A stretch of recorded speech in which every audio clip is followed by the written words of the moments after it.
নমস্কার, আপনাদের সঙ্গে আমি রাকেশ এবং আজকে আপনাদের জন্য নিয়ে এসেছি ম্যান্ডোলিন কিভাবে তৈরি হয়। তো খুব সহজ পদ্ধতিতে আমি ম্যান্ডোলিনটা তৈরি করতে চলেছি এবং যে ম্যাটেরিয়ালস আমি ব্যবহার করছি সেগুলো খুব সহজ ভাবে আপনি পেয়ে যাবেন আপনার পাশাপাশি এলাকার মধ্যে। তো এর যে পদক্ষেপ এটা অ্যাকচুয়ালি এভাবে তৈরি হয় না, কিন্তু আমি তৈরি করে দেখাচ্ছি যাতে আপনারা তৈরি করতে পারেন। এবং আমার ভিডিও বানানোর লক্ষ্য এটাই যে আপনারা যেটা তৈরি করতে চান সেটা যেন আমার ভিডিও দেখে তৈরি করতে পারেন।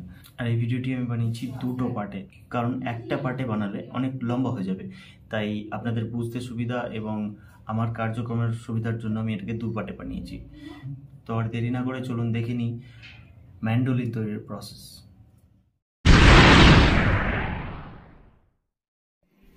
তো এখানে আমি নিয়ে নিচ্ছি একটা কাট পিস, এটা আছে 7.5 ইঞ্চি মতো। তো এবার এটার থিকনেস সাইজ একটু দেখিয়ে দিই। এটা আছে 8 mm। তো আমি যদিও চেয়েছিলাম 6 mm, দিতে পারিনি। এটার একটু ঘষে মেজে আমাকে পাতলা করে নিতে হবে, যদি অনেকটাই পাতলা করতে হবে। তো এটাকে একটু সাইজ মতো কেটে নেব। তো এখানে আমি একটা মার্কিং রেখে দিয়েছি।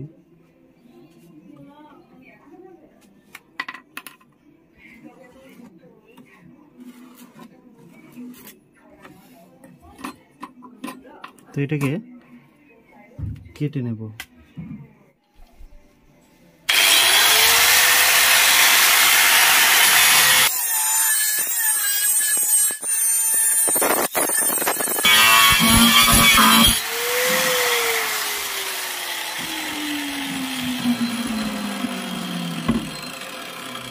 এবার দেখুন এখানে আমি দুটো কাট পিস করে নিয়েছি, একটা সামনের একটা পিছনের জন্য।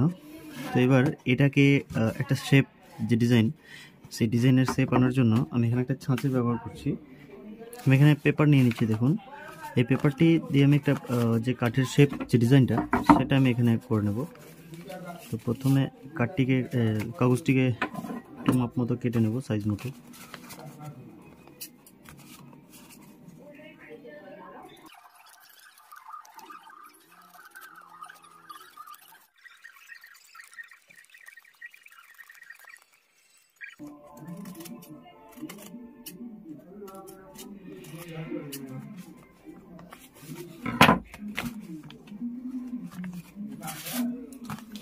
এবার এটাকে মাপ মতো এখানে বসিয়ে কেটে নেব।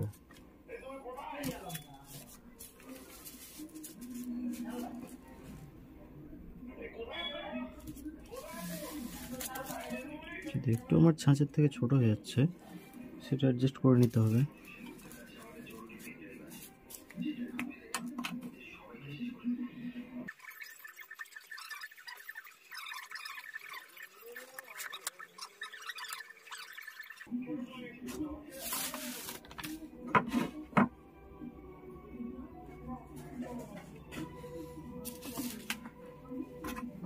এবার এটাকে এই শেপ মতো কেটে নেব।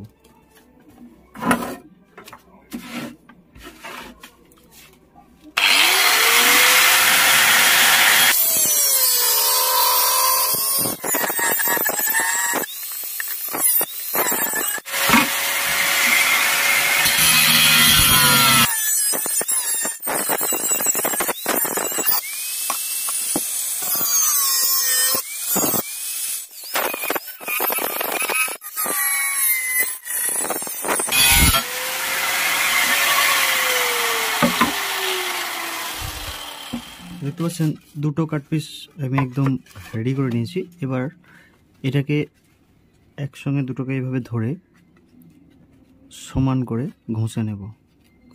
তো দুটো দিক যেন একই রকমভাবে থাকে, সেই জন্য আমি দেখতে পাচ্ছেন দুটো মার্কিং দিয়ে দিয়েছি, এখানে একটা, এখানে একটা। তো এটার মার্কিং ঠিক এরকম হবে। তো এইভাবে ধরে আমি দুটোকে সেম করে ঘষে নেব।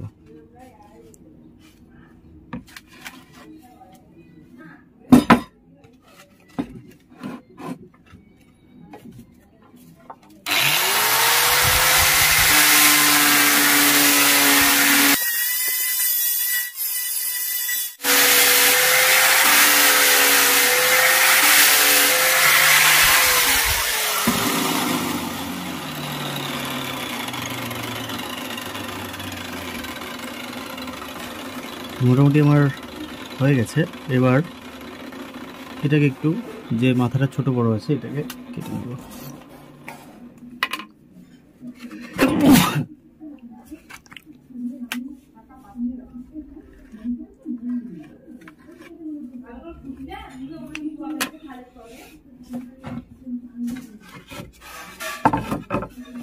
এবার আমি এখানে নিয়ে নিচ্ছি একটা ফ্লেক্সিবল প্লাই শিট।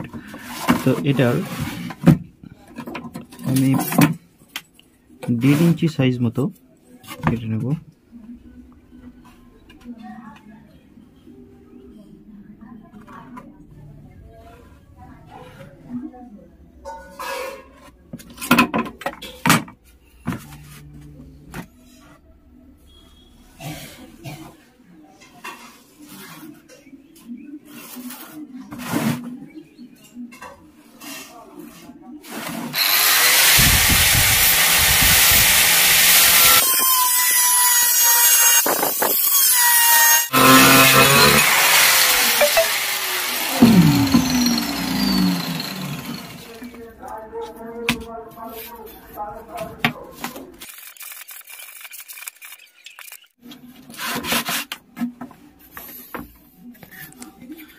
এবার এটার চারি রাউন্ডে আমি এটাকে এইভাবে লাগিয়ে নেব। তো তার আগে এটাকে আমি একটু ঘষে পাতলা করে নেব, পরে আর ঘষার সুযোগ পাবো না।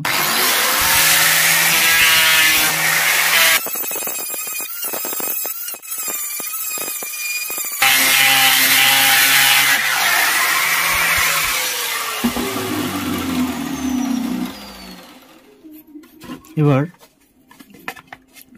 এটাকে এখানে লাগিয়ে নেব।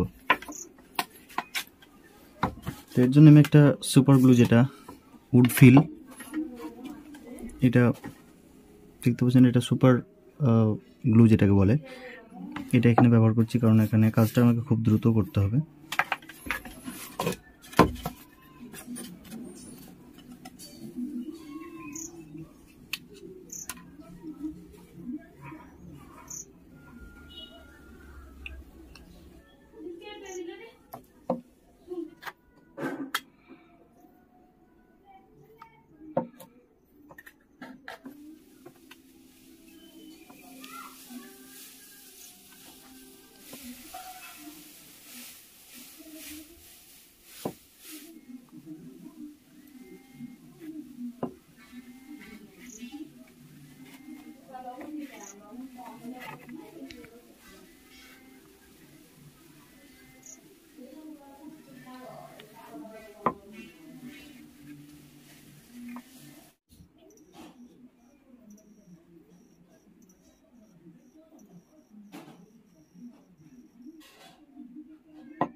এবার দেখুন, একটা ছোট্ট কাট পিস কেটে নিয়েছি, ঠিক জানি না কি শেপ।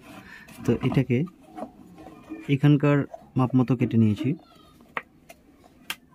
এবার এটাকে আঠা দিয়ে ফিক্স করে দেবো।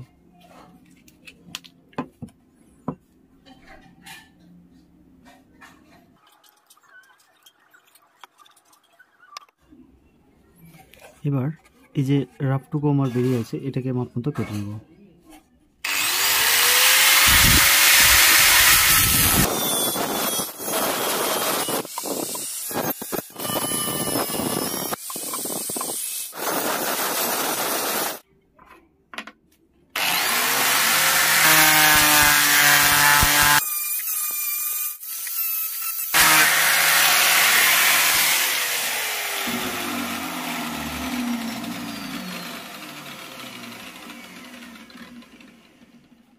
এবার এর উপরের পিঠটা লাগিয়ে নেব।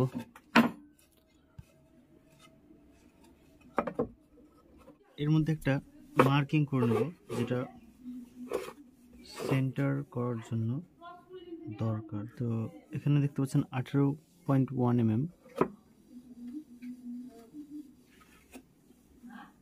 এটা সেন্টার একটা মার্কিং করে নেব। .5 মানে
এবার এর যে ফ্রেডটার মেজারমেন্ট একটু দেখে নেব।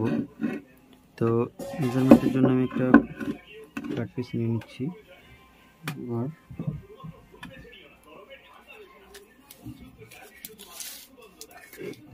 এটা হচ্ছে আমার 9.5 ইঞ্চি।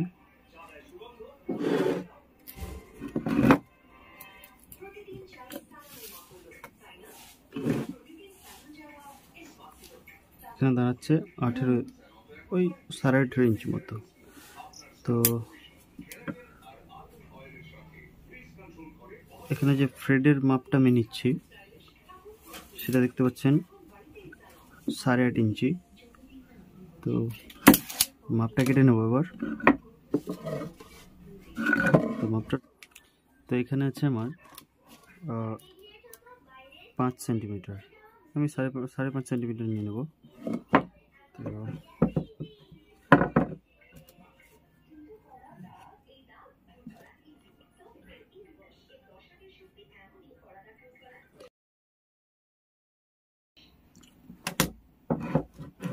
আর মাথার দিকে নিয়ে নেব 4 সেন্টিমিটার। এটা আমার পলিশিং এবং একটু ঘষা মাজাতে আমার কমে যাবে।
এখানে দেখতে পাচ্ছেন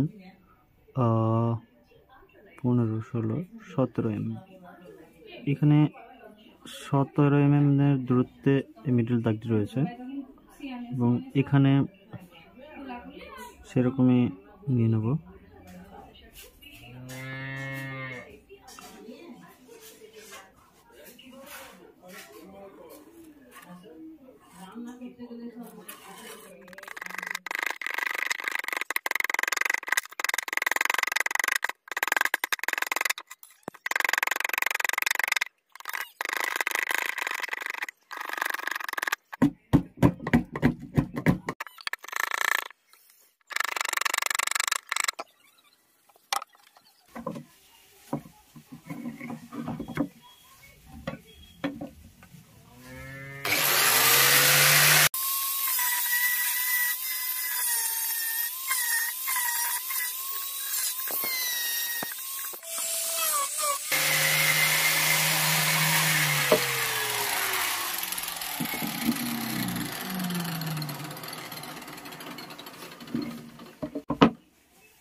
এবার এর যে কি পেজ তার জন্য যেটা আমার এভাবে একটু টেচিভাবে বসবে, তার জন্য এখানে আমাকে একটু কেটে নিতে হবে। তো এটা একটু মাপ করে কেটে নেব।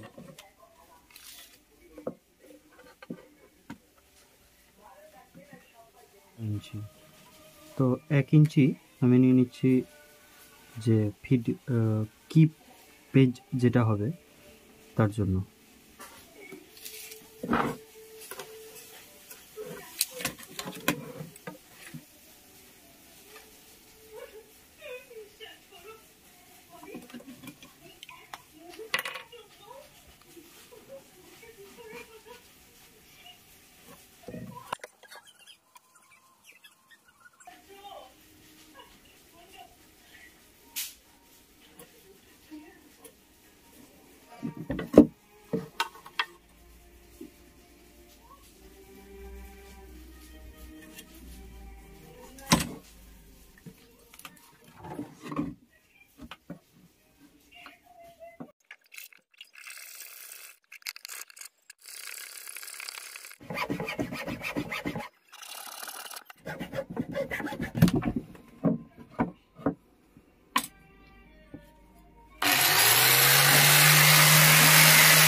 তো ভিডিওটি আজকের মতো এই পর্যন্তই। দেখা হচ্ছে ভিডিওর নেক্সট পার্টে, এবং কমেন্টে অবশ্যই জানান ভিডিওটি আপনাদের কেমন লাগলো এবং কোনো কিছু মিস হয়েছে কিনা, কোনো কিছু যদি আপনাদের বুঝতে অসুবিধা থেকে থাকে সেটাও কমেন্টে জানাবেন।